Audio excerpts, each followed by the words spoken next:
Did you know that 1 in 3 working women will pause their career in the next 2 years and half will reduce their hours? Yeah, but 90% of the women on pause want to return to the workforce, especially after starting a family. That's right. And Nicole chatted with an author, Neha Ruch, and I hope I said that okay, who calls that period of time the power pause.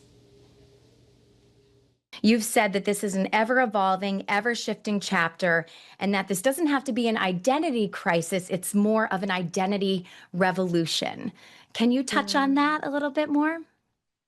I think so many of us, and I know you relate, when we have been brought up on this sort of girl boss and lean in era, we had so much of our self-worth tied to what we did for paid work, and that's so much baked into our culture.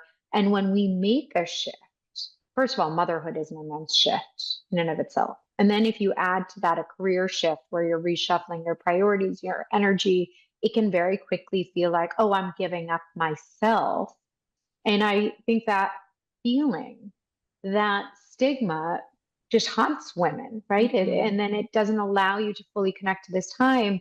And I offer that actually, we're living in such a different time that we're stepping into motherhood later than, the generations prior. We're coming in with so much incredible work experience, such, more evolved relationships with our partners. We aren't giving up anything. We're actually adding another layer of learning experience, even if it's non-traditional creativity. And I think when we think about it instead as we're just moving from one chapter to the next and we're adding new experiences, it can feel less like we're giving up and more like we're moving ourselves forward.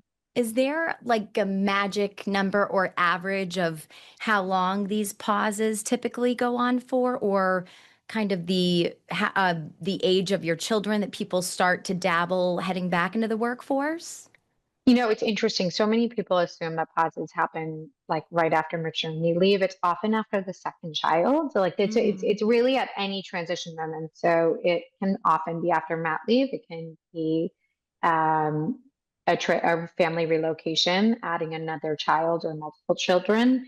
It can be your children aging into the teen years and new diagnoses, whether those be neurodivergence or mental health issues, especially, we've seen that after the pandemic.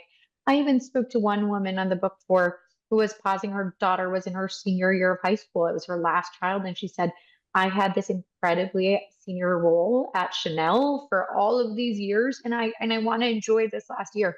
But I would say that I think the most common reasons for pausing are time with your children, less stress in the home, and finances, right? The cost of childcare.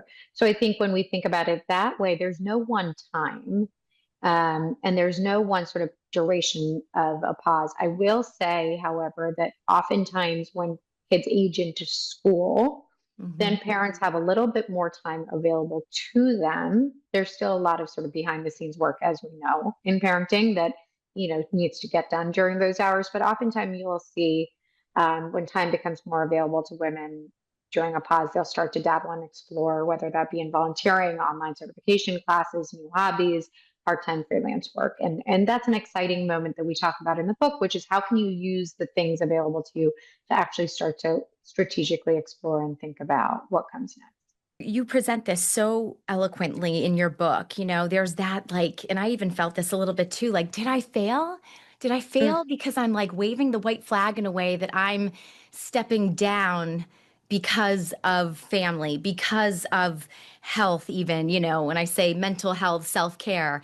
But then I get home and it's like, I feel more present now. I'm not falling asleep on the couch reading to my children at 3 or 4 o'clock. I'm cooking dinner. I can see them in the morning and kiss their little faces. It's so funny. It's why as women do we put this pressure and, ultimately write ourselves off as a big loser and failure? There's a big recalibration now as we have more options available to us. And I think part of that is looking at feminism and saying, we did it. We proved our capacity in the workforce, but we did it by trying to pretend we weren't who we were. And now how can we show up as our whole selves with our whole platter of priorities and say we need more support to accommodate these priorities of ours? And sometimes that's paid leave. Sometimes that's nursing rooms. Sometimes that's flexible workplaces. And sometimes it's dignifying pauses or shifts in the Hmm. workforce.